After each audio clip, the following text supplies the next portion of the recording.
কেউ যদি আপনার জীবন থেকে সরে যেতে চায়, তাকে যেতে দিন।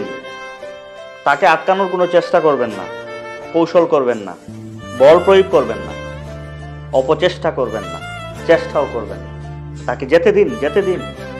কারণ তাকে আপনি যতই চেষ্টা করেন না কেন, সে আপনার কাছে থাকবে না। আজ হোক কাল হোক সে আপনাকে ছেড়ে চলে যাবেই। সুতরাং তাকে আটকিয়ে রেখে কোনো লাভ নেই। তাকে তার মতো করে যেতে দিন। যে আপনাকে মায়া করে, ভালোবাসে, সে আপনাকে ছেড়ে কখনোই যাবে না। আপনি চেষ্টা করেও তাকে আপনার কাছ থেকে সরাতে পারবেন না, পারবেন না। শত চেষ্টা করেও পারবেন না। স্বেচ্ছরের মতো লেগে থাকবে আপনার পিছনে। কারণ সে আপনাকে মহাব্বত করে, আপনাকে ভালোবাসে। সে আপনাকে ছেড়ে যাবে না। আর যে যাওয়ার, তাকে আপনি কোনো দিন কখনোই ধরে রাখতে পারবেন না। সে যাবেই।